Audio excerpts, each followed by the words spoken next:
안녕하세요. 소리의 가치입니다. 구독과 좋아요, 알림 설정 부탁드려요. 오늘의 사연 시작할게요. 제 누나의 남편과 제 아내가 서로 결혼 생활에 스트레스를 받았다면서 제 누나와 저 몰래 연락을 주고받고 3번 이상 만났네요.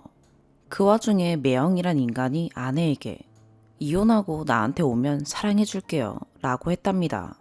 아내 말에 따른 겁니다. 사실 맞습니다. 그 소리를 듣고도 제 아내는 매형과 저 몰래 연락을 주고받았고요. 먼저 연락을 해서 만나는 경우도 있었습니다. 그러다 사실이 드러나자 아내가 말하길 매형이 나한테 사랑해준다는 말을 하긴 했지만 나는 그냥 결혼 생활이 힘들어서 하소연하러 만난 것 뿐이다. 누나한테도 그런 식으로 말을 했고요. 제 누나가 옳게 잠시만이라도 얘기 좀 하자 라고 카톡을 했더니 받지도 않고 전화하면 바로 뚝뚝 끊어버리네요. 그러자 저희 누나가 화나서 어떻게 이렇게 당당하냐고 내 남편이 미쳐서 너한테 그런 얘기를 했고 너도 그 얘기 그대로 듣고 나나 네 남편한테 말도 안 했다. 먼저 연락하고 만나서 새벽 4시 넘어서까지 같이 놀고 해놓고 어떻게 이렇게 당연하냐고 너나 내 남편이나 둘 다 불륜이고 너도 쓰레기인 거라고 말을 했어요. 그랬더니 제 아내가 저희 누나에게 남편 관리 못한 탓이죠 라고 카톡을 보냈네요. 그랬더니 장인이라는 사람이 오늘 저한테 말하길 남이랑 만난 것도 아니고 가족끼리 만나서 이런저런 얘기한 거고 네 매형이 미쳐서 그런 것 뿐이지 내 딸은 그저 하소연하러 만난 것 뿐이다. 네 누나가 내 딸에게 쓰레기라고 하는 거 보니 네 집안 자체가 정말 이상한 집안이다. 이런 식으로 말하네요. 여러분, 정말 이게 이런 식으로 이해할 수 있는 겁니까? 제발 대답 좀 해주세요. 추가, 여러 조언들 감사히 잘 들었습니다. 주작이라고 말씀하시는 분들도 있는데 저도 정말 진심으로 그랬으면 좋겠어요. 너무 제 위주로 단편적으로 아닌가 싶어서 이번에는 좀 전체적인 상황을 쓰려고요. 귀찮으시더라도 읽고 조언 좀 부탁합니다. 저는 공학을 전공했고요. 졸업하고 반도체 연구원으로 재직하다가 현재는 언어 입시 강사 일을 하고 있습니다.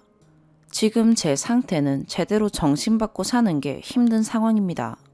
그래서 글이 엉망일 수 있지만 평소 저는 남들이 보면 좀 심하다 싶을 정도로 논리나 말의 앞뒤를 따집니다. 반면에 제 아내는 첼로를 전공했고 사회생활도 거의 해본 적이 없어요. 그래서 그런지 이성보다는 감정을 훨씬 중요시하는 것 같아요. 그래서인지 평소에 부부싸움이 잦았어요. 뭐 시시콜콜 자초지종을 다 글로 쓸 수는 없지만 어쨌건 싸울 때마다 저는 논리적으로 잘못된 것을 말하려 하고 제 아내는 감정으로 문제를 바라봤었어요. 지금 생각하면 제가 잘잘못을 가리려고 했던 목적을 모르겠어요. 그냥 등신짓을 한 것 같아요. 어차피 같이 살아야 하는데 설득을 하면 뭐하며 못하면 또 못하겠어요. 제가 그걸 몰랐어요. 시비를 가리는 게 아무 의미가 없다는 걸요. 그러다 정말 화났을 때는 아내에게 나가라고 하면서 거실 바닥에 밀친 적도 있어요.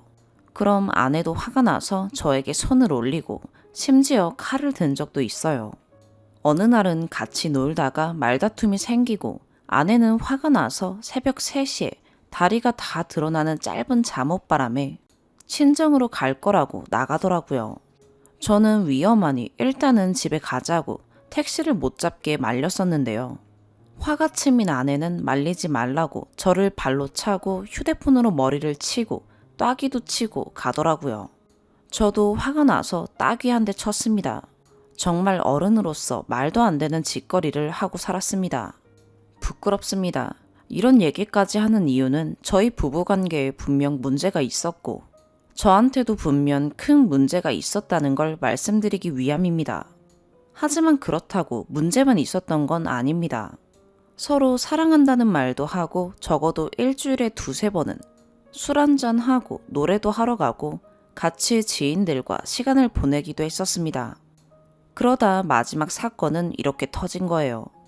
어느 날 10시에 아내에게 문자가 왔어요. 자기야, 나 오늘 형부 만나서 술 마시고 있어서 늦을 것 같아 라고요. 거짓말이었죠. 그래서 제가 알았다고 술 절대 취하도록 마시지 말라고 얘기를 했어요. 왜냐면 제 아내는 술에 취하면 몸을 전혀 못 가누고 길에서 소리 지르고 실수를 많이 하거든요. 요즘 세상이 조금 위험한가요? 그래서 제가 있는 자리가 아니면 마시지 말라고 해요. 그러다 새벽 2시쯤 와이프에게 전화를 했는데 혀가 완전히 꼬부라져서 말 한마디를 제대로 못하더라고요. 혼자 있는 것 같은데 뭐 바닷가 어쩌고 저쩌고 하더라고요. 그런데 갑자기 전화가 끊겨서 다시 걸어보니 전화가 꺼져 있네요. 걱정된 저는 추운 바닷가에 널브러져 있나 싶어서 바닷가에 무작정 찾으러 나가서 한두 시간쯤 헤매다가 집으로 돌아왔어요. 그리고 아침 10시쯤에 전화를 해보니 작은 방에서 휴대폰 소리가 나길래 가봤죠. 와이프가 윗도리는 입고 바지랑 속옷을 벗고 누워서 자고 있더라고요. 너무 화가 나서 일어나 보라고 왜 그러냐고 했더니 자야 된다 가라 하더라고요. 물론 술을 그렇게 먹고 5시간 정도밖에 못 잤으니 술이 덜 깼을 수도 있을 거예요. 차라리 자기야 미안해 근데 나 너무 피곤한데 조금만 더 자고 이야기하면 안 될까? 이 정도만 했어도 머리가 돌지는 않았을 텐데 계속 대답도 안 하다가 나가라고 잔다고 하는 아내 모습에 너무 화가 났어요. 그래서 제가 아내 뒷머리채랑 옷을 잡고 일으켜 세웠죠. 네, 폭력 맞습니다. 후회해요. 근데 너무 화가 났었어요. 어쨌건 왜 그러냐고 욕을 하면서 내가 어제 너 찾아서 2시간을 바닷가를 돌아다녔다. 전화를 고의로 꺼버리면 어떡하냐 라고 했더니 왜 밤에 추운데 나 찾으러 다닌 게 억울하냐? 누가 찾아달랬냐? 너는 학원 끝나고 새벽에 들어온 적 없냐? 너는 되고 나는 안 되냐? 하더라고요. 저는 술 먹고 실수하는 타입도 아니고 학원 정리하고 나오면 12시가 넘기 때문에 새벽에 들어갈 때가 많거든요. 하지만 연락 안 하고 그런 적 없고 길에 몸을 못 가누지도 않거든요. 하여간 너무 화가 나서 따귀를 한 대 쳤어요. 아내는 절대 인정 안 하겠지만 저는 힘껏 때린 게 아니라고 생각하고요. 얼굴에 자국도 안 남은 건 사실이에요. 그게 할 말이냐고 전화 일부러 꺼두고 새벽까지 술 먹고 남편 새벽에 바닷가 헤매게 만들어 놓고 집에 와서 이 추운 방에서 속옷도 벗고 자고 있으면서 그게 할 말이냐 라고 했죠. 그랬더니 아내가 장모한테 전화해서 맞았다며 뭐며 막 말을 하더라고요. 그래서 제가 장모에게 전화해서 네, 이러이러해서 제가 따귀 한 대 친 거 맞습니다. 하지만 이게 할 짓인가요? 뭐 이런 식으로 침대에 앉아서 통화를 하고 있었는데 아내가 침대로 와서 뒤꿈치로 제 얼굴을 차더라고요. 저는 폰을 침대 뒤로 떨어뜨려서 폰을 찾고 있었는데 그때도 제 얼굴을 뒤꿈치로 계속 차서 얼굴이 엉망이 되어버렸어요. 저는 그동안 단 한 대도 때리지 않았어요. 학원에 갔더니 나이 먹고 왜 싸움질하고 돌아다니냐고 원장한테 욕도 먹었네요. 그리고 나서 밤에 술 먹고 집에 와서 하는 말이 나 사실 형부가 아니라 니네 매형 만났어. 니네 집안 쓰레기고 정신병자래. 또 이혼하고 오면 사랑해준다고 오래. 어제만 만난 게 아니라 지금껏 3-4번 만났어. 하지만 나는 아무런 감정 없었고 그냥 하소연하러 만났고 오늘도 그냥 답답해서 만난 것 뿐이다. 순간 머릿속이 하얗게 되더라고요. 저는 확인이 필요했습니다. 그래서 곧바로 누나 집으로 찾아가서 확인했습니다. 매형이란 새끼는 끝까지 아니라고 하지만 나중에는 확신이 들더라고요. 둘이서 잠을 자거나 뭐 스킨십은 없었던 것 같고요. 분명히 이혼하고 오면 사랑해준다고 말한 건 분명한 것 같아요. 그래서 어머니와 제가 장인 장모 집으로 찾아갔죠. 저는 솔직히 죄송하다고 말할 줄 알았거든요. 헌데 장인이 이러네요. 남끼리 그런 것도 아니고 가족들끼리 그냥 하소연하러 만난 것 뿐이다. 불륜하고는 전혀 다른 것이다. 그 매형이란 인간만 희한한 놈인 거다. 그래서 제가 아버님, 세상에 이혼하고 오면 사랑해준다는 남자와 남편 몰래 연락하고 만나고 새벽 4시까지 단둘이 술이 떡이 되도록 먹고 노래하고 놀았는데 그게 어찌 아무 일도 아닌 겁니까? 라고 말했어요. 그랬더니 장인이 아니 그거 따지러 왔나? 내가 보기에는 자네는 사람이 아니야. 오죽하면 그랬겠냐? 하더라고요. 그리고 그날 밤에 누나랑 통화하면서 나 때문에 미안하다. 사실 이쪽 집에서는 이렇게 저렇게 말하더라. 미안하다 했죠. 그랬더니 누나가 아내에게 전화해서 최소한의 사과라도 듣고 싶었나 봐요. 그래서 전화를 하니 받자마자 끊어버리고를 몇 번 했나 봐요. 그래서 저희 누나가 톡으로 땡땡아 1분만이라도 대화 좀 하면 안 되겠니? 했더니 아내가 연락 안 하고 만난 건 죄송하지만 그런 말 듣고도 저는 아무런 감정이 없었고 부끄러운 짓 한 적 없습니다. 연락하지 마세요. 뭐 정확하진 않지만 이런 식으로 보냈네요. 너무 화난 누나는 어찌 그리 당당할 수 있느냐. 너희 부모 말대로 내 남편이 미친 인간이면 그런 사람과 남편 몰래 연락하고 만나는 너도 똑같은 불륜이고 쓰레기인 거다. 라는 문자를 보냈나 봐요. 그랬더니 아내가 말 함부로 하지 마세요. 자신이 그러니 다 그리 보이시나 봐요. 남편 관리 못한 탓이죠. 그래서 화가 끝까지 난 누나가 톡으로 2년 전년이란 말을 3번쯤 했나 봐요. 생전 욕이라고는 안 하는 사람인데 정말 이런 사건을 만든 제가 너무 싫어지더라고요. 그렇게 며칠이 지났어요. 장인과 통화를 하게 됐는데요. 또 같은 얘기를 하시더라고요. 남이랑 그런 것도 아니고 가족끼리 하소연하러 만난 건데 그게 무슨 불륜이냐. 그런데 자네 누나가 내 딸한테 문자로 쓰레기니 뭐니 하는데 그게 뭐 하는 짓인가. 자네 누나가 그렇게 애를 잡으며 키운다면서 그런 사람이 무슨 자격으로 내 딸한테 그런 말을 하나. 그런 말을 할 필요도 없고 내가 자네를 잘못 본 것 같다. 자네 집안이 다 이상한 것 같아. 그냥 이혼하고 도의적으로 위자료나 좀 챙겨주게. 저는 이혼은 못한다고 제가 더 노력해보고 살아보겠다고 시간을 조금 더 달라고 했어요. 절대 사람에게 손대면 안 된다는 거 저도 압니다. 헌데 아내가 저를 먼저 손대기도 했고요. 혹시라도 제가 한 대 치면 절대 그냥 맞고 있지도 않아요. 그때 제가 더하면 난리 날 것 같아서 항상 그냥 맞고 있게 되고 결국 제가 더 맞았으면 더 맞았지. 무슨 일방적으로 마누라 손 찍어 맞는 나쁜 놈이라 부르는 상황이 아니거든요. 자기가 먼저 계속 치고 저는 가만히 있을 때도 있었죠. 그럴 때는 제가 맞을 짓을 해서 맞은 거라고 해요. 저는 이럴 때 정말 억울하더라고요. 헌데 아내나 그쪽 집에서는 무조건 상습 폭력이라고 주장을 합니다. 물론 제가 지금 거짓으로 저에게 유리하게 글을 쓸 수도 있고 아내는 뭐 더욱이 동의하지 않겠죠. 대충 감안해 주세요. 헌데 어쨌건 제가 폭력범이니까 위자료를 달라네요. 법적으로 전혀 줄 필요 없는 상황이라는 거 잘 알지만 무슨 미련이 남았는지 마음이 많이 아프네요. 저희 어머니는 약간 바보스러울 정도로 할 말을 못하는 사람인데요. 예를 들어서 아내가 남편과 싸워서 기분이 나빠서 이번 추석 때는 못 가겠다는 말을 해도 며느리한테 문자 하나, 전화 한 통 못하는 사람이에요.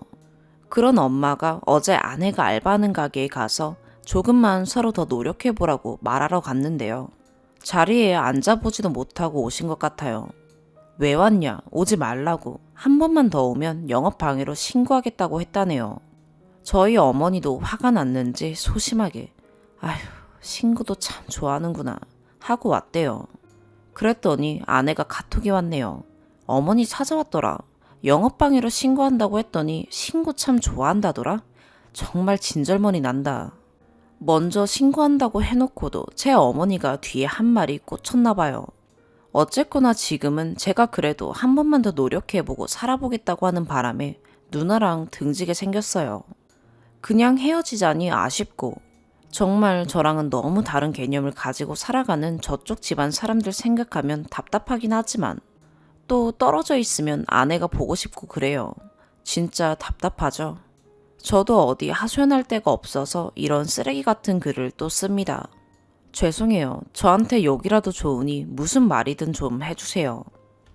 두 번째 사연입니다. 8년 결혼 생활, 같이 산 세월이 긴지라 내용이 깁니다. 1년 연애 끝에 결혼해 지금 두 아이 낳고 같이 산 지 8년입니다. 연애할 때 둘의 직업이 평일에 하루 쉬고 퇴근하면 10시, 11시가 넘는 시각이라 딱히 할 게 뭐 있나요? 항상 자연스럽게 술자리였어요. 저는 술이 굉장히 약해요. 맥주 한 병 정도. 그에 비해 신랑은 거의 매일 술을 마시고요. 반주식으로 한두 병 정도 마십니다. 제일 중요한 건 남편은 술이 취해도 주사가 없어요. 그리고 평소 말이 없고 속에 있는 말을 잘하지 않는 사람인데 술 마시면 그래도 속 얘기를 하는 사람이라 자연스럽게 술을 접할 때가 많았고요. 한부모 밑에서 아빠 없이 자란 신랑이라 말주변이 없고 남자의 강한 포부보단 옆에서 계속 이끌어주고 품어주고 안아줘야 하는 애정 결핍 마냥 참 손이 많이 가는 남자네요. 원래 이런 남자인 걸 알았던 것 같아요. 결혼하기 전 친정아빠 말씀이 넌 결혼하면 큰일이 있을 때마다 어떻게 해결할래? 라는 질문에 당당히 대답했어요. 난 강한 아빠 밑에서 컸으니 여장부답게 내가 다 해결하면 되지 않겠냐고. 네, 저는 신랑과 반대로 아버지 밑에서 자라 여장부 소리 많이 듣고 매사 뚝 부러진다, 싹싹하다 라는 말을 참 많이 듣고 자랐어요. 그런 저와 신랑, 남들이 볼 때 항상 똑같은 말들을 듣습니다. 좋게 보면 와이프 잘 만났다. 어디서 저런 싹싹한 와이프를 얻었냐. 넌 진짜 와이프한테 잘해라. 혹은 와이프가 맨날 이겨먹지 남편 기죽이는 것 같다. 등등. 남들 말이니 신경 안 쓰고 살았는데 남편은 와이프 잘 만났다는 소리를 하도 들으니 처음에는 좋다가도 점점 자격지심이 들어서 지금은 누가 그런 소리를 하면 대꾸도 안 해요. 서른이 좀 길었네요. 본론 들어갈게요. 신랑과 저의 성격 대충 파악하셨는지 모르겠지만 저희 부부는 다툼이 잦아요. 일단 성격 차이를 말하자면 무슨 일이 터지면 저는 이 방법 저 방법 다 써보고 맞는 방법을 찾아보는 성격이 급합니다. 반면에 남편은 이 방법이 좋을까 저 방법이 좋을까 신중히 생각하는 스타일이에요. 매번 싸울 때마다 저는 아이들도 있으니 서로 꿍이 있는 것보다 대화로 풀고 사과할 건 하고 딱 풀어야 되는 스타일인데 남편은 속이 상하니 말은 못하고 무조건 술로 풀어요. 매번 싸울 때마다 다 포기한 사람처럼 직장에서 나와 집에서 술을 먹고 있지 않나. 말은 안 하면서 자기 마음 몰라준다, 속상하다 매번 이러네요. 반면에 저는 아이 낳고 얼마 안 돼 직장 생활과 육아를 병행하면서 말 그대로 생활력 강한 사람인데 사실 한번 싸울 때마다 크게 싸우는 편인데 그래도 직장 나와서 집구석에서 술 먹고 있는 남편이 이해가 될까요? 그 모습에 화가 나 정말 심한 막말을 퍼붓습니다. 한심하다, 또 술이냐 등등 심지어 욕도 한 적이 있어요. 신랑이 연상인데 나이 차이가 있어서 물론 자존심 상했을 수도 있어요. 이럴 때마다 시엄마가 나서서 신랑을 달래주시네요. 너가 이러면 어떡하냐, 술 좀 그만 마셔라 등등. 그리고 저에게는 너도 남편한테 말 좀 예쁘게 해라. 왜 그렇게 못 잡아먹어서 안달이냐. 이렇게 반복적인 생활이 6개월에 한 번씩 꼭 매번 반복입니다. 그러다 같이 가게를 시작했어요. 옆에서 제가 계속 잡아주고 잘해보자는 마음이 컸겠죠. 아뿔싸 실수였네요. 한 기술로 15년째인 남편 직업 관련해 차린 가게인데 오픈하자마자 꽤 잘 되더라고요. 근데 장사라는 게 잘 될 때도 있고 안 될 때도 있는 거 아닌가요? 잘 되면 고생한 보람에 기분 좋아 술 먹고 안 되면 속상한 마음에 기분 안 좋아서 술 먹고 그날도 술 먹은 신랑 대신 제가 운전을 했고 불법 유턴 차량에 크게 사고가 났네요. 그 덕에 신랑은 다리 수술을 했고 가게는 오픈한 지 얼마 안 돼 2달 동안 문을 닫았고요. 운이 안 좋은 사고였지만 친정아빠는 속상한 마음에 또 술 먹어서 이런 일이 생겼다. 그렇게 술 먹더니 결국 제가 운전해서 사고가 더 크게 난 거라면서 말을 하셨죠. 퇴원 후 가게는 엉망진창이었겠죠. 문 닫은 만큼 손해가 크니 새로운 마음으로 다시 시작해보자 하는데 마음처럼 안 되더라고요. 또 한 번 사고가 터졌네요. 사고 터지기 전날 신랑은 또 술을 마셨고 다음날 술이 덜 깬 상태에서 출근을 했고 저는 그런 신랑이 답답해서 자존심 긁는 언행과 말투로 아침부터 전화기로 소리 지르고 욕하고 윽박질렀네요. 하필 월 말이라 거래처들도 미수금 입금해달라 여러 군데서 독촉 전화까지 왔더랬죠. 감당할 수 없는 스트레스가 신랑한테 온 거예요. 저녁까지 연락이 안 돼서 가게가 바쁜가 했는데 모르는 번호로 전화 오네요. 신랑이 차에서 가스를 마셨다고요. 급히 병원으로 갔고 다행히 소량이라 생명에는 지장이 없대요.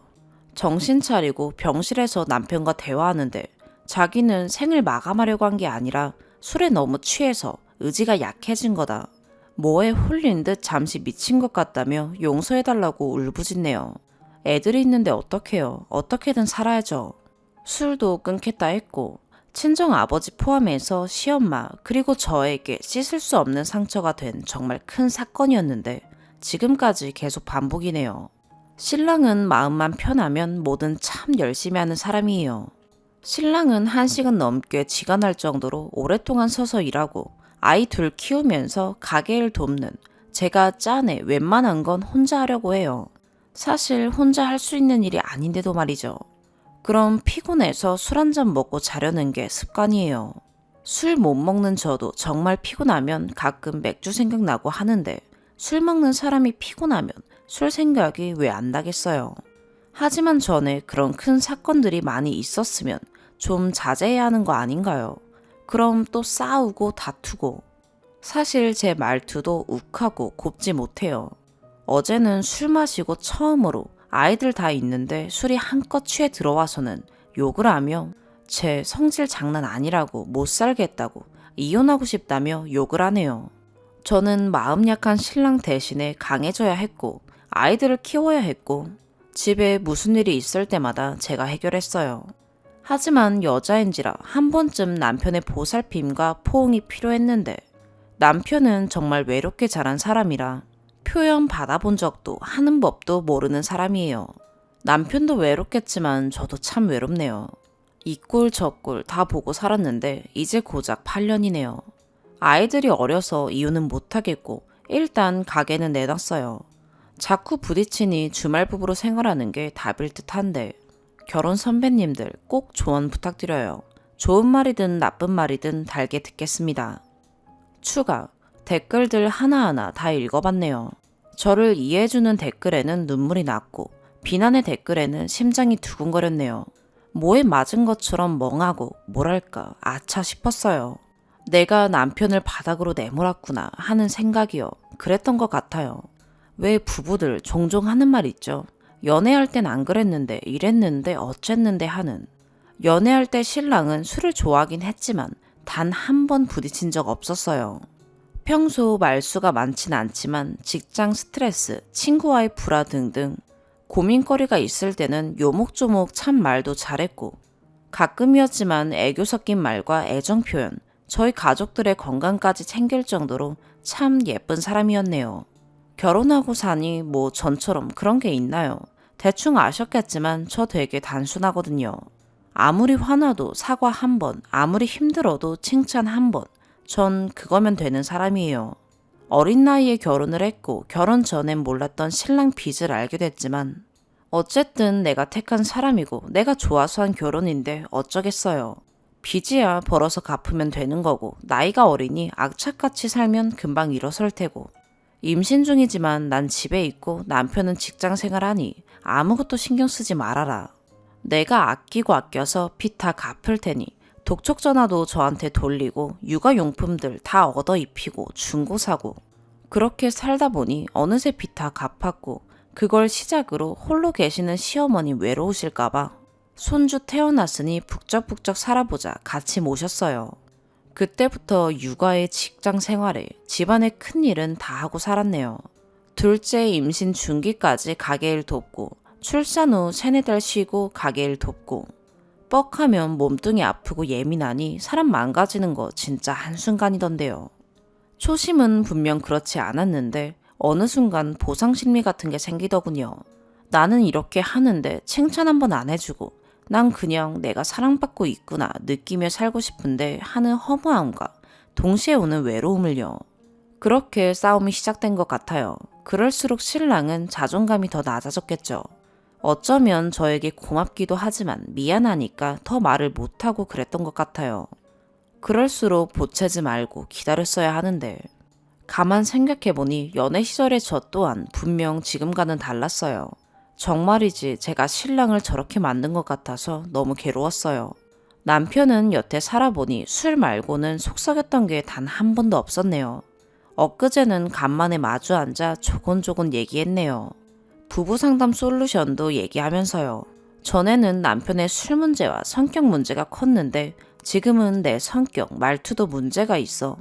나도 상담이 필요한 듯 하다면서 얘기했더니 남편도 흔쾌히 하겠다 하네요. 부부 상담은 마지막 방법이고 일단은 제가 먼저 남편을 존중해주고 이해해주고 기다려주고 하려 해요. 어쩌면 옛날엔 그랬었죠. 남편은 좋아하네요. 처음 듣는다면서 씩 웃어줘요. 댓글들 진심으로 감사해요. 정말 많은 걸 깨달았어요. 시간은 좀 걸리겠지만 미친 듯이 노력하면 안 되는 게 있을까요? 분명 더 행복해지겠죠. 세 번째 사연입니다. 답답한 마음에 여기에 글 한번 올려봅니다. 언니는 결혼 후부터 지금껏 20여 년간 남편과의 가치관 차이, 갈등, 우울, 자포자기를 겪으며 살고 있습니다.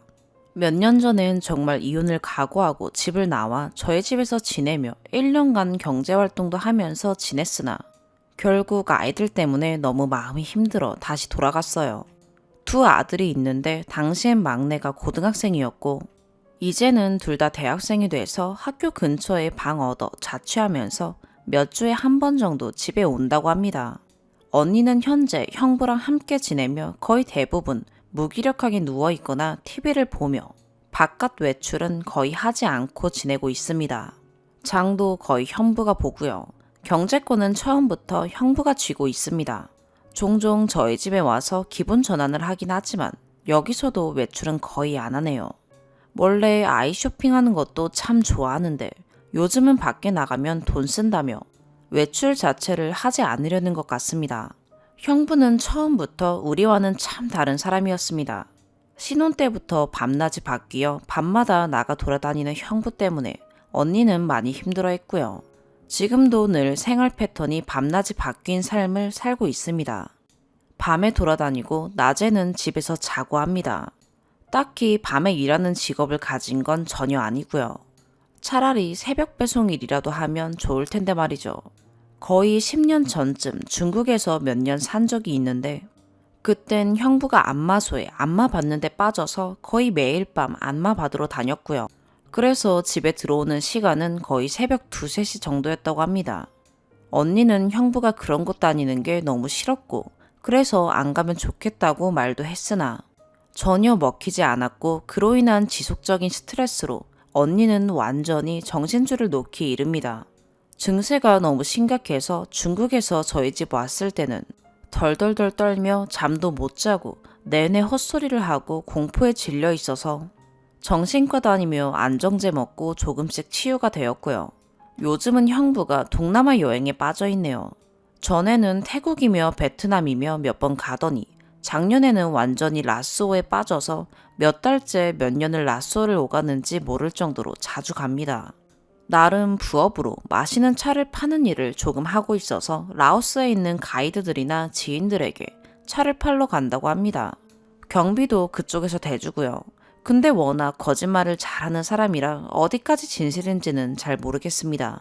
외국에 자주 가다 보니 영어 공부의 필요성을 느껴 얼마 전부터 영어 공부에 열심이라고 하더군요. 그리고 며칠 전 형부가 외출한 사이 언니가 책상 위에 있는 영어 노트를 우연히 보게 됐대요. 거기에는 일명 작업 멘트들이 적혀 있었어요. 1점에서 10점까지 점수를 매긴다면 당신은 9점입니다. 당신에게 필요한 1점이 바로 접니다. 당신의 집에 따라가도 될까요? 우리 부모님이 내게 꿈을 쫓으라고 하셨거든요. 당신이 내 꿈이야. 오늘 밤 당신은 너무 아름다워요. 저랑 같이 춤추실까요? 뭐 이딴 멘트들을 공부하고 있더라고요. 언니가 너무 기가 막혀서 저에게 사진 찍어 보내길래 형부한테 한번 따져 물어보라고 했지만 언니는 그냥 혼자 열받다가 또 아무 소리 않고 꾹 참고 넘어갔네요. 그냥 그런 걸 따져 묻는 자체가 너무 자존심이 상하고 저 인간 때문에 내가 신경 쓰는 자체가 너무 싫다고 합니다. 하지만 신경은 신경대로 스트레스는 스트레스대로 받고 있죠. 그런 현실에서 도피하기 위해 내내 TV만 보고요. 혼자 동남아 가서 뭐라고 다니는지는 모를 일입니다. 뭐 정말 깨끗하게 나쁜 짓 안 하고 볼 일만 보고 관광만 하다 올 수도 있겠지요. 하지만 평소의 모습이 신뢰가 가지 않아서 말이죠. 예전에 들은 얘기지만 가족여행 가서 지나가는 여자들 뒷모습 몰카 찍는 것도 언니가 봤었고요. 베트남에 가족여행 가서는 언니에게 이런데 혼자 여행 오는 여자들은 다 원나잇 하고 몸 팔고 그런다는 둥 단정지어 말하기도 했답니다. 아무튼 생각하는 쪽이 상당히 여성 비하적이고 성적으로 치우쳐 있는 듯 하거든요. 아무튼 그런 쪽의 에피소드는 많습니다만 다 풀려면 책 한 권은 써야 될 것 같네요. 그런 사람이 혼자 외국 여행 가서 건전하게만 지내고 온다는 생각하기가 좀 어려운 상황이지 않나요? 휴대폰도 여러 개 사용한다고 하고요. 저희 가정으로선 이해가 안 되는 행동들이 너무 많아 막연히 긍정적으로 보기가 힘드네요.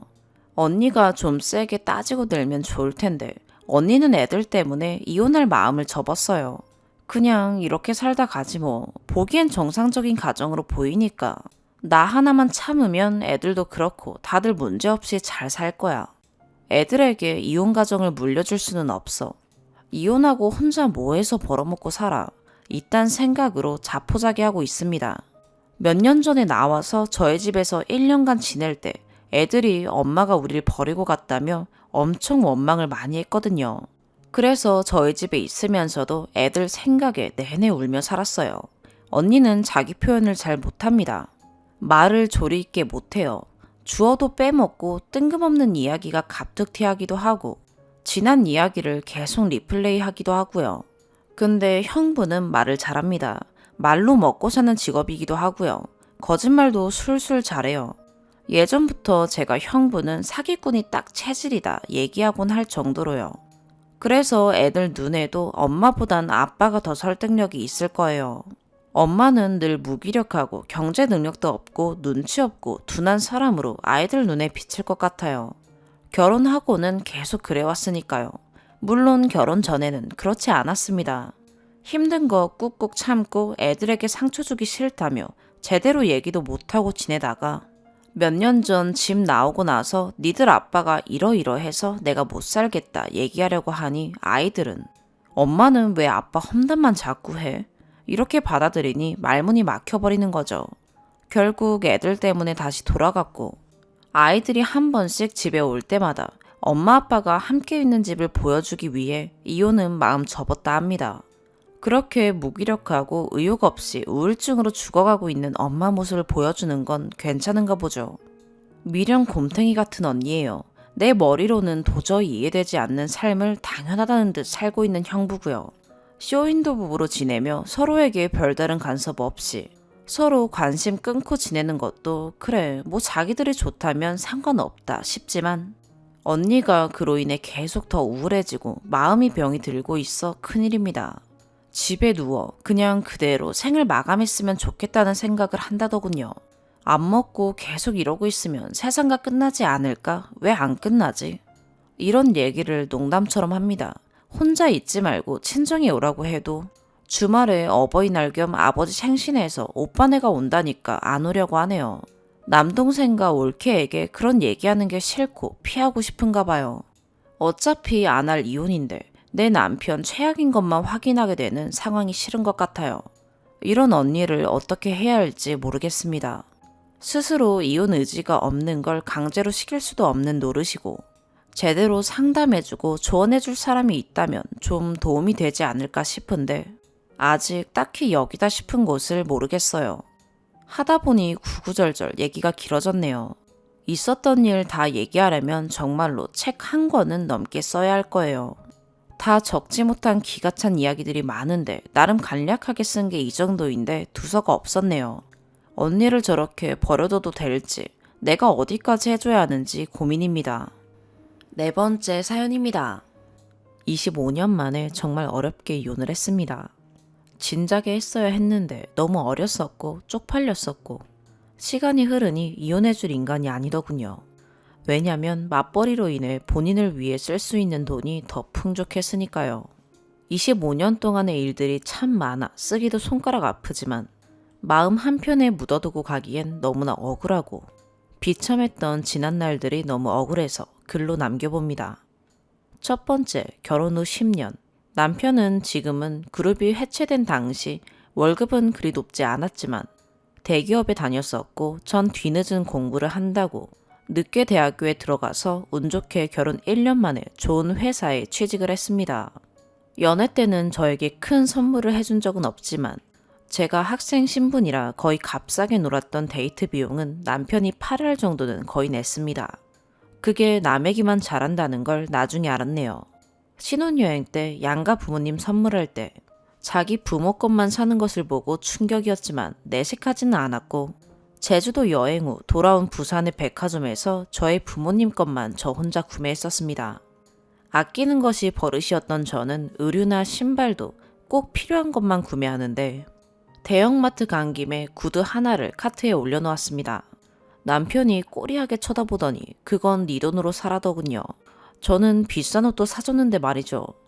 시아버지는 정신적으로 문제가 있어서 요양원에 입원한 상태였고 병원비가 당시 남편 월급 실수령액의 5분의 2 정도 되었습니다. 자동차 구입비도 할부로 들어가고 있었습니다.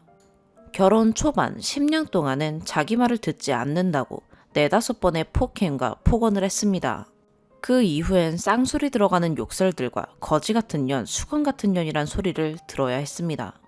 남편에게 처음 손찌검 당한 날 충격적이었습니다. 차라리 주먹으로 치지 작은 키의 저를 꼼짝 못하게 하고는 제 양쪽 가슴을 꼭 쥐고 아프게 짜더군요.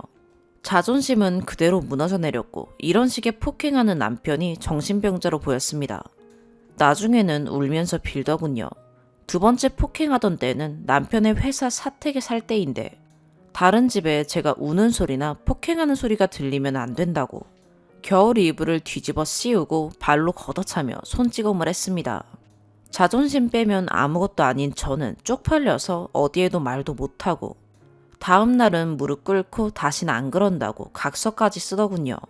뻑하면 폭행하고 빌더니 습관적으로 변할 때쯤 그러게 말 잘 듣지 그랬냐. 니만 잘하면 우리 집안 평안하다. 라는 등신 같은 소리를 하더군요. 자잘한 폭행과 손찌검이 심해질 쯤 저는 제 몸을 지키기 위해 칼을 들었습니다. 저는 키도 작고 몸집이 작아서 힘으로는 감당도 안 돼서요. 2번째, 결혼 후 10년에서 15년, 시아버지 병원비 월 100만원, 10년 만에 태어난 소중한 딸아이 보육비 50만원, 분유 기저귀값 등 3대 장남이라 제사 5개, 기본 빼고 나면 나머지 남편 월급으로 사실 어렵습니다. 아이가 태어나니 남편은 모든 생활비를 자기가 부담하는 것으로 착각하더군요.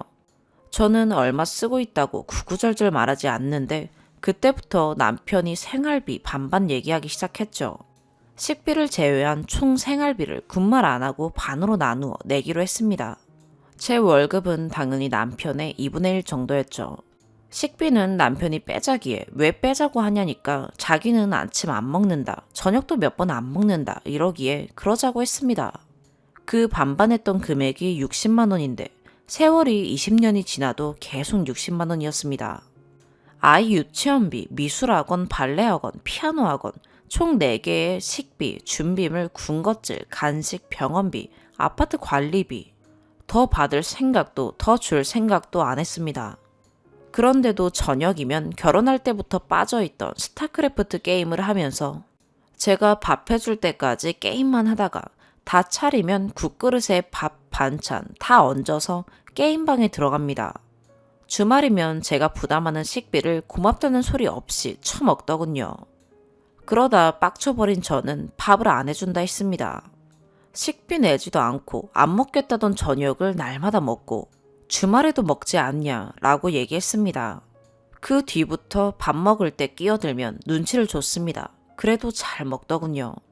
3번째, 결혼 후 15년에서 24년. 남편은 취미가 많습니다.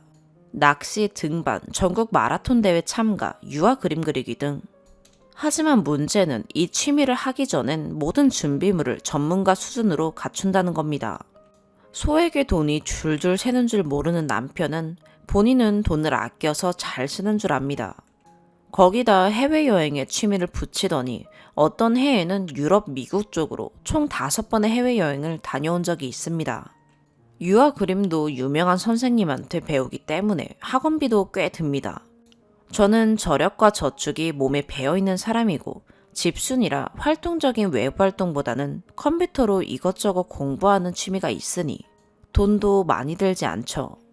이 시기 때쯤 남편은 문득 제가 자기보다 부자라고 생각을 한 듯한 모양입니다. 자기는 하고 싶은 거 다 하고 살았으니 돈을 많이 썼고 자기가 보기에 저는 딱히 취미도 없어 보이니 그렇겠죠. 그게 참을 수 없었는지 그 이후 쌍욕과 거지 같은 년, 수건 같은 년 등 욕이 더 심해졌습니다. 대놓고 네 돈 내놓아라 말은 하지 않았지만 60만 원 주는 돈으로 생활비 하고도 남아서 남은 돈이랑 제 월급은 다 저축한다고 말하더군요. 저는 생활비 하나도 안 내고 그 돈 모아서 뭐 하냐고 합니다. 60만 원 주는 거 등골이 휜다고 여러 번 자기가 내기 싫다는 식비 제외하고 120만 원에서 반 나눈 금액이라고 수긍하고선 자기 합리화를 시키며 60만 원도 많은 거라 얘기합니다. 저는 남편에게 60만 원 받아서 남편 보험, 애 보험, 아이 학원 4개, 식비, 아이 간식, 병원비, 스쿨뱅킹, 아파트 관리비까지 이게 60만 원으로 가능하다고 보나요? 제 돈이 두세 배는 더 들어가는데 아이가 유치원 그만둘 때쯤 40만 원 준다고 하더군요. 그 40만 원도 많다고 술 먹고 새벽에 들어오면 온갖 쌍욕에 못년거리며 자기 등골 파먹는 년이라 욕을 했습니다. 그 40만 원도 아까워하는 것 같아서 남편 보험, 아이 보험, 납부자 바꿔서 남편이 내는 것으로 하고 26만 원만 받기로 했습니다. 보험은 거의 만기가 끝나고 남은 것만요. 다행히 26만 원에 관리비는 더 이상 제가 내지 않고요. 저희 딸 중3이었습니다. 겨우 26만 원으로 무엇을 하라고. 관리비를 제가 내지 않고 본인이 내기 시작하면서 초등학생이었던 딸아이 때문에 겨울이면 뜨뜻하게 해주려고 난방을 켜놓으면 몰래 꺼놓거나 밸브를 잠가버리는지까지 서슴지 않았습니다. 딸 때문에 켜놓은 난방을 제가 덕보는 것이 싫었던 모양입니다. 네 번째, 결혼 24년 이후 어느 날 자기가 너무 불행한 것 같다고 이혼하자고 하더군요. 오랫동안 기다렸던 소리를 먼저 합니다. 저는 속으로 너무 좋아 소리쳤습니다. 그래, 그만 변치 말고 네 약속 지키라고 단호하게 얘기했더니 회사도 조퇴하고 저희 회사를 찾아와서는 사과를 하더라고요. 미안하다고 화나서 말한 거라고. 밥도 제대로 못 얻어먹고 돈만 벌어 애 양육비 주고 나니 자기 인생이 불쌍해서 그랬다고. 그래서 전 26만 원 주는 주제에 뭘 더 바라냐고 욕을 해줬습니다. 사과하고 돌아간 다음 날 딸아이가 엄마 없을 때 부동산에서 집 보고 갔다고 합니다. 이혼하면 이 집에서 살기 싫다고 새 집 구해서 살겠다고 하네요. 남편은 제가 마음이 약한 줄 압니다. 전 돌아서면 뒤도 안 보는 사람인데 제가 자기한테 매달릴 줄 알았나 봅니다. 그러면서 이혼하기 싫으면 복종해라. 이혼하기 싫으면 별거라도 괜찮다. 제가 겁내하는 줄 아는 쪼다놈이더군요. 하루에도 수십 번씩 애를 약점으로 이혼 못한다, 이혼한다 바뀌고 3개월간의 숙려기간 동안 겨우 남아있던 정마저 다 떨어졌습니다. 저런 등신 쪼다랑 25년을 산 제 누나를 뽑아야겠더군요. 재산분할이요. 웃깁니다. 저희가 살고 있는 아파트 자기가 가져가겠답니다. 이유가 자기보다 제가 돈이 더 많기 때문이라네요. 추측으로요. 애 양육비도 지금처럼 26만 원 주겠답니다. 애한테 돈 들어갈 일이 뭐가 있냐며 재산분할 소송해서 제가 가진 돈도 뺏어가겠다고. 이 정도로 헤어져 주는 걸 감사하라네요. 저는 소송하면 너 생각만큼 가져갈 수도 없고 아파트도 분할될 거고 소송비도 내야 하고 너 월급에 양육비는 최소 80만 원 이상이다. 뭘 제대로 알고 덤벼라. 어디 끝까지 가보자. 했습니다. 하지만 1,000만 원에 양육비 월 40만 원 받고 이혼했습니다. 왜 이것만 받고 이혼했냐고요.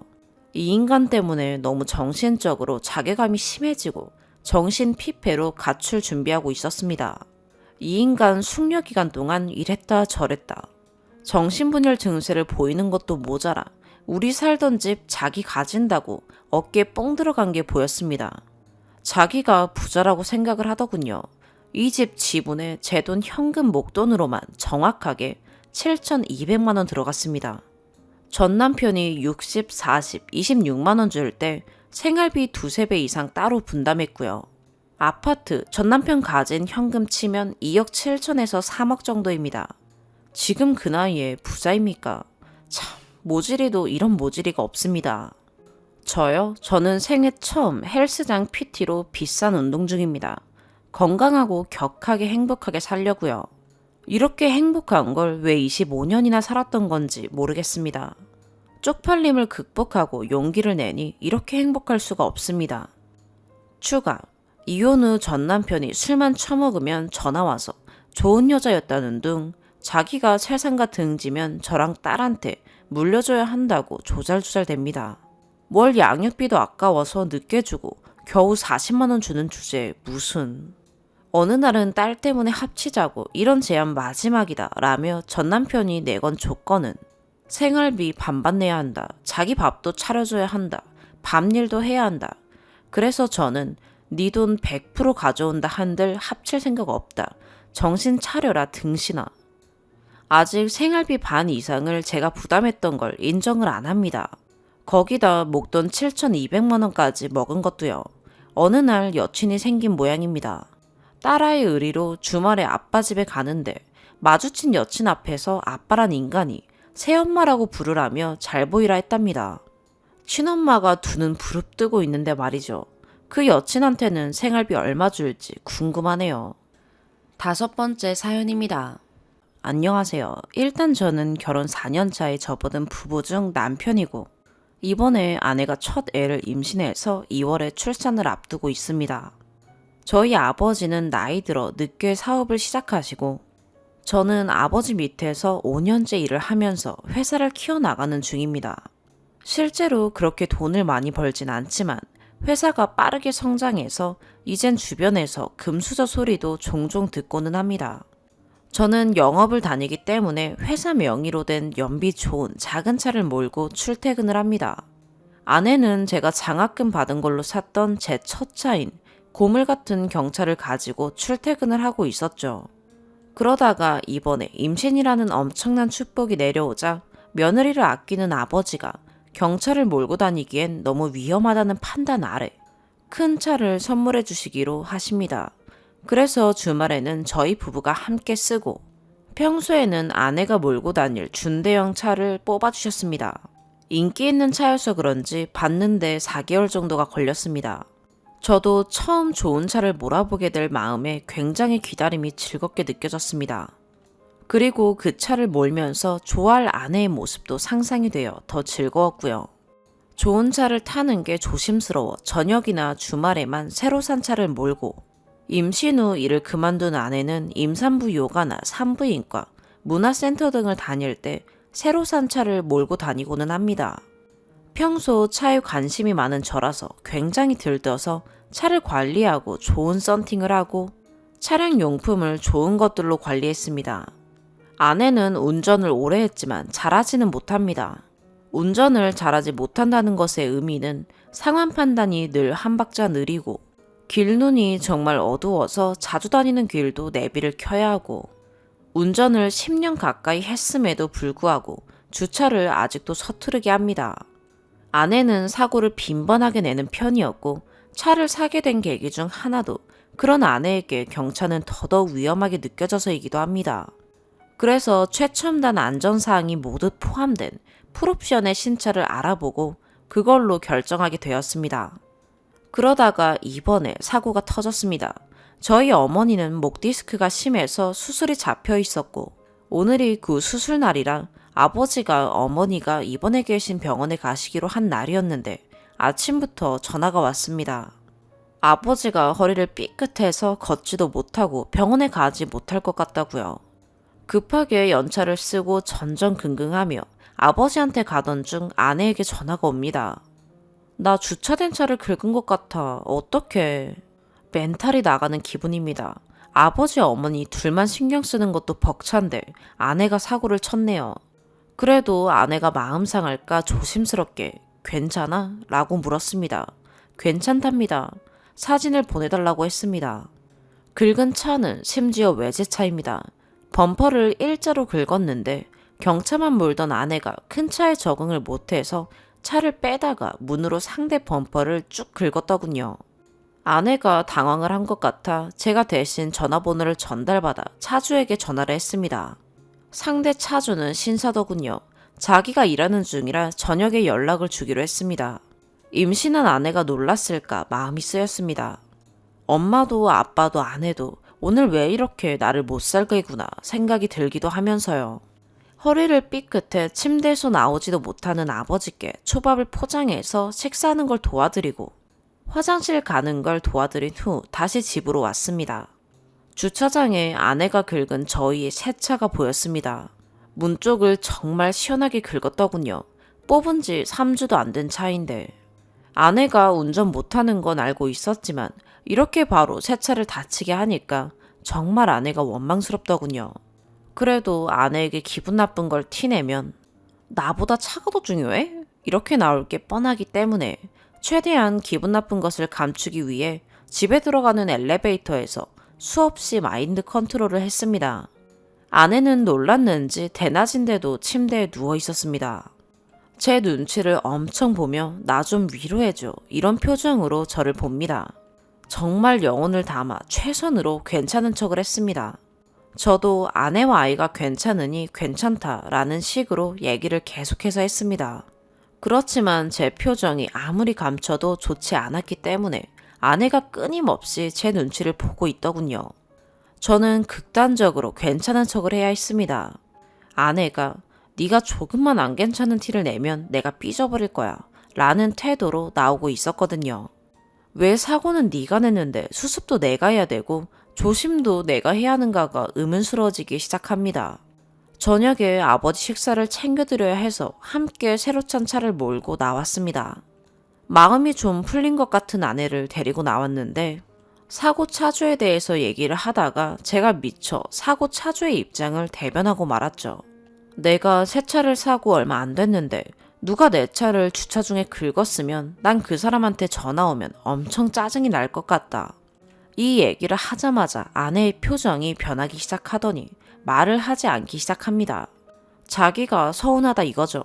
저희 부모님 집 앞에 도착해 차를 세웠습니다. 아내는 역시 제가 예상한 말들을 쏟아냅니다. 기껏 착한 척 하더니 결국 나보다 차가 더 중요한 거라고. 나는 새 차 사달라고 한 적도 없는데 괜히 네가 사고 싶은 큰 차 사서 이렇게 됐다고. 내가 이미 마음 상해 있는데 위로해주는 게 그렇게 어렵냐고. 이미 놀라있을 내가 걱정 안 되고 차만 걱정하냐고. 결정적으로 이 글을 쓰게 된 계기가 되는 말은 네가 나를 서운하게 했으니 네가 미안해야 한다 라는 거죠. 저는 오늘 너무 힘든 날을 겪었는데 왜 제가 내지도 않은 사고로 제가 조심해야 하고 사고 뒤처리는 어차피 제가 해야 하는데 이렇게 큰 소리를 내는지 모르겠네요. 임산부라는 무적의 핑계로 모두 봐주기에는 너무 어이가 없습니다. 아내는 막 열을 내더니 자기 혼자 갑자기 버스를 타고 집에 가겠다며 사라졌습니다. 그리고 지금 이 글을 씁니다. 남녀분들이 싸울 때 자주 겪는 여자들이 나를 서운하게 만들었으니 네가 사과해. 이게 진짜 사람 미치게 합니다. 제 잘못은 하나도 없는데 제가 사과해야 되는 상황이 만들어집니다. 착한 남편이 되어 살고 싶은데 이런 말도 안 되는 것들에 늘 수긍하고 참고 살아야 하나요? 왜 잘못한 거 없이 늘 남자라는 이유로 죄인이 되어야 할까요? 저만 이런 건지 좀 봐주세요. 추가. 이상하게 서러움이 몰려와 부모님 댁 소파에서 핸드폰으로 후다닥 써올리고 잊어버렸었는데 이렇게 댓글이 많이 달려있을지 몰랐네요. 모든 댓글은 하나하나 다 읽어보았습니다. 일단 모두 제 입장에서 쓴 글이고 제가 기분 상한 상황에서 공감받고자 쓴 글이다 보니 다시 읽어보니까 아내를 너무 나쁜 사람으로만 쓴 것 같기도 합니다. 저는 마냥 착한 사람인데 다 참고 사는 사람처럼 포장이 된 느낌이 있긴 하네요. 사실 아내는 가끔 화나거나 서운할 때 자기도 기억 못할 참아왔던 막말을 하기는 하지만 평소에는 주변에서 천사 같다는 얘기도 들을 정도로 배려심이 깊고 괜찮은 사람입니다. 제 감정에 공감해주신 분들 모두 감사하고 조언해주신 분들도 모두 감사합니다. 몇몇 부분을 해명 아닌 설명을 하자면 아내는 아예 사과를 하지 않은 게 아니라 제가 집에 왔을 때 눈치를 보다가 미안하다는 말을 분명 했습니다. 제가 쿨하지 못했기 때문에 그 미안하다는 한마디를 제대로 받아들이지 못했겠죠. 제가 기분 나빴던 포인트는 미안하다고 하고는 쏟아냈던 얘기들 때문이지 사과 자체를 안 해서 그런 것은 아닙니다. 그리고 아내가 운전을 빠릿빠릿하게 못하는 건 사실이지만 아내가 내는 사고의 대부분은 주차된 차 아니면 벽, 보도블럭 등 주행 중에 내는 사고가 아닌 주차나 다른 것들을 피하려고 할 때 생기는 존치물들과의 충돌입니다. 본인 입으로도 자기는 공간 지각 능력이 제로에 가깝다고 얘기하죠. 아내는 자기가 운전을 못한다는 사실을 충분히 인지하고 있고 오히려 안전을 최우선으로 극도로 조심스럽고 천천히 운전하는 버릇이 있어서 다른 차들이 답답해하기는 해도 돌아다니는 흉기 막 그 정도는 아닙니다. 실제로 아내가 주행 중인 차량을 사고 낸 건 한 번밖에 되지 않고 그것도 아내는 가해자가 아니라 피해자로 판정된 사건입니다. 아내의 운전하는 모습에 답답해서 다툴 뻔한 게 한두 번이 아니지만 아내가 그래도 점점 운전을 잘하게 될 거라고 저는 믿고 있습니다. 그리고 제가 금수저라고 언급한 부분에 많은 분들이 반응하신 것 같은데 저희 아버지의 사업이 최근에 일어나게 되어서 이제 돈 걱정을 거의 하지 않고 먹고 싶은 거 다 먹고 살 수 있게 되었지만 자라온 대부분의 시간은 하나하나 아끼고 절약하며 살아온 평범한 중산층 가정에서 보냈기 때문에 소중하게 여기는 물건이 파손되고 이런 거에 그냥 사면 되지, 고치면 되지 이 정도로 쿨하게 반응할 수가 없습니다. 어차피 보험으로 다 처리할 거고 아내가 저의 반의 반만큼이라도 차를 아끼는 마음을 가지길 원하는 거였지. 솔직히 수리비 나가는 것 때문에 아내에게 서운한 감정을 가진 것은 아닙니다.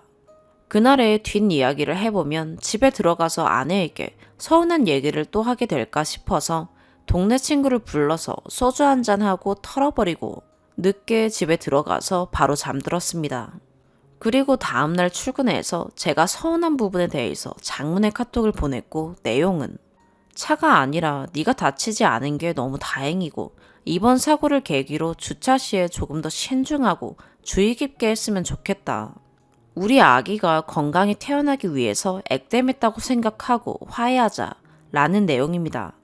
아내는 미안하다고 얘기했고 어제 퇴근해서 저희는 좋게 풀었습니다. 남녀 분란을 조장하고자 쓴 글이 아니라 그냥 제가 순간 폭발하는 서러움에 공감받고자 제 입장에서만 쓴 글이니 비난은 저에게 해주시고 저도 그래서 오해할 만한 소지를 분명 만들었으니 아내에 대한 무분별한 비방은 자제해주세요. 아내에게 이 글을 보여줄까 여러 번 생각했는데 보여주지는 못할 것 같네요. 삭제는 하지 않고 제가 비슷한 일이 생길 때 다시 한번 보도록 하겠습니다. 다시 한번 공감해 주시고 위로해 주신 분들 감사합니다. 6번째 사연입니다. 남편은 개인 작업을 하는 예술가입니다. 저는 공립학교 교사이고 오후 5시에 퇴근합니다. 남편은 제가 출근할 때까지 일어나지 않고 누워서 잘 다녀오라고 배웅하고는 했어요. 본인은 야행성이라서 아침잠이 많대요. 하지만 남편과 저는 같은 시간에 잠을 자요. 그리고 저도 아침잠이 무진장 많아요. 억지로 일어나는 거죠. 남편은 점심 가까이에 일어나서 작업실에 갔다가 제가 퇴근할 때쯤 맞춰서 집에 들어오고는 했어요. 집에만 있는 날도 종종 있었고요. 본인은 저녁 7, 8시쯤 왔다고 하는데 제 기억으로는 6시 전에 저녁 준비할 때 늘 와 있었어요. 아무튼 본인 일에 노력하지 않아 보여서 실망스러웠어요. 게다가 시댁이 노후 대비만 안 되어 있고 빚은 없는 줄 알고 결혼했는데 결혼 후 빚이 있다는 것을 알게 되었고 용돈 이야기를 많이 하셔서 마음이 부담되는 상황이었어요. 그래서 남편에게 노력하는 모습을 보이지 않는 것 같아서 불만이라고 얘기했어요. 당신이 예술가로 성공하고 싶다고 해서 돈 벌어오지 않아도 이해했지만 이렇게 노력하지 않는 모습을 보이니 너무 실망했다. 이런 식으로 해서는 성공하기 어렵다고 생각한다. 나도 내 꿈을 이루기까지 자는 시간 빼고 공부했다. 나는 당신이 내 퇴근 시간에 맞춰서 집에 오고 휴일마다 나랑 늘 함께 보내려는 것보다 앞으로 1, 2년 정도는 당신이 하는 일에 열중하는 모습을 보였으면 좋겠다 라고 말했어요. 나이가 있으니 앞으로 몇 년 안에 성공하지 못하면 이도저도 아니게 되는 것이기 때문에 불안하다고 얘기했죠. 그런데 남편은 그땐 너와 신혼을 즐기고 싶었고 너를 너무 사랑하기 때문에 늘 같이 있고 싶었던 거였다. 너는 내 마음을 너무 몰라준다. 나는 다른 일정이 생겨도 주말은 너랑 보내고 싶어서 일부러 주말에 일 빼고 너랑 쉬려고 노력한 거였다. 내가 너를 너무 보고 싶어서 일 빼려고 얼마나 노력했는지 내 마음을 아느냐 라고 뭐라 하더라고요. 나를 너무 사랑해서라니. 신혼이라 같이 보내고 싶은 것은 알지만 아침에 늦잠 자면서도 일찍 집에 들어오고 아직 꿈을 이루지 못해서 노력해야 하는 과정에 있고 게다가 남편이 나이도 많아요. 내년이면 40이에요. 이러다가 이도저도 아니게 성공을 못 이루고 끝날 것 같은데 나 혼자만 불안한 건지. 나는 나를 사랑했다면 아내에게 빨리 성공한 모습 보여주고 싶을 것 같은데 제가 남편 마음을 너무 몰라주는 걸까요? 추가, 이혼하기로 했습니다. 어젯밤 대화를 끝으로 이혼하기로 확실히 마음을 정했어요. 미안하다는 말보다 너를 사랑해서 그렇다는 변명, 고작 1년만 취미생활 하지 말고 일에 집중했으면 좋겠다는 것도 싫다고, 취미생활은 할 거라고 고집 부리는 모습, 아내의 속이 썩어가고 있는 게 보이지도 않는 건지, 미안하다, 앞으로 잘하겠다는 말은 죽어도 하기 싫은 건지, 네, 저녁 제가 했어요. 요리하면 남편이 설거지하기로 했었는데 설거지를 하도 안 하고 미뤄서 제가 할 때가 더 많았어요. 그래서 요리하는 거 힘들고 설거지하기로 한 것이 지켜지지 않아서 더 힘들다며 1년간 내가 요리했으니 앞으로는 남편한테 요리해달라고 했는데 싫다고 고집부리네요. 그 전에도 집안일 분담하자고 해도 왜 정해놓고 하냐며 버럭 화내고, 남편이 돈을 많이 벌어오지 않아도 제가 버는 돈으로 생활하고 당분간 남편 뒷바라지를 할 계획이었는데 결혼 후에 시댁이 노후 대비가 안 되어 있고 빚까지 있다는 것을 알게 되었고 부담되는 말들이 오고 가다 보니 너무 힘들었어요. 시어머님 친구들이 이제 일 그만하고 용돈 받아 쓰라고 했대요. 시어머님은 아직은 벌 수 있으니 10년 후에나 도와달라 하시는데 덜컥 겁이 났어요. 남편이 결혼 생활 동안 갖다 주는 돈도 없었고 남편이 쓰는 돈만 수천만 원이었고 빚만 늘어나고 남편이 노력하는 모습을 보여주지 않았을 때였는데 아이를 낳으면 10년 후에 돈 들어갈 일도 많을 텐데 10년 후를 생각하니 너무 막막했어요. 카드값이 밀리고 너무 힘들어서 남편에게 한 달에 100만 원이라도 벌어왔으면 좋겠다는 말을 했는데 그게 그렇게 섭섭해하더니 제 남동생에게 야, 나는 너네 누나가 기다려줄 줄 알았다 라며 비아냥거리는 말투로 저를 놀리는 남편입니다. 수개월 동안 수입이 없어도 묵묵히 기다렸기 때문에 나에게 미안하고 고마운 마음일 줄 알았는데 오히려 기다려주지도 않았다고 나에게 뭐라 하는 남편의 모습을 보며 실망하지 않을 수가 없었습니다. 그 외에도 결혼 전에 바람을 폈던 사실을 불과 2주 전에 알게 되었습니다.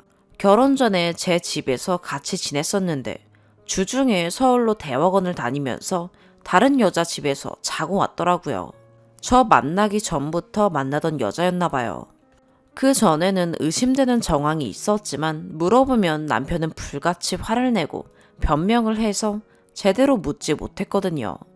남편의 친한 친구가 그랬대요. 나도 빚 3억이나 있다. 누구나 다 빚 안고 사는 건데 네 아내가 예민하다. 여자 문제는 결혼 전에 여자 문제인데 그게 무슨 문제냐. 이런 걸로 이혼하는 게 말이 안 된다. 네 와이프가 너무 예민한 거다 라고 그랬대요. 남편 생각에도 제가 너무 예민하대요. 결혼 전에는 이렇게 예민한 사람인 줄 몰랐대요. 이렇게 예민할 줄 알았더라면 결혼은 생각해 봤을 거래요. 제 주변 사람들은 전혀 예민한 성격이 아니라고 하는데 말이죠. 제가 예민해서 그렇게 받아들인다니 마치 제 탓인 것처럼 그냥 다 놓고 혼자 지내려고요. 그게 지금보다는 훨씬 행복할 것 같아요. 그렇게 다른 조건 안 따지며 남편 하나만 보고 결혼했는데 남편은 늘 내 편이 아니었던 것 같아요. 어머님이 이런 말 하시는 게 속상하다고 말할 때마다 오히려 저에게 화내요. 자기가 바람 펴놓고 제대로 사과도 하지 않고 오히려 지난 일로 뭐라 한다며 네가 예민해서 그렇다고 화내고 네가 예민해서 그렇다는 말이 너무 상처가 되네요. 오늘의 사연 여기까지입니다. 구독과 좋아요, 알림 설정 부탁드려요. 시청해주셔서 감사합니다.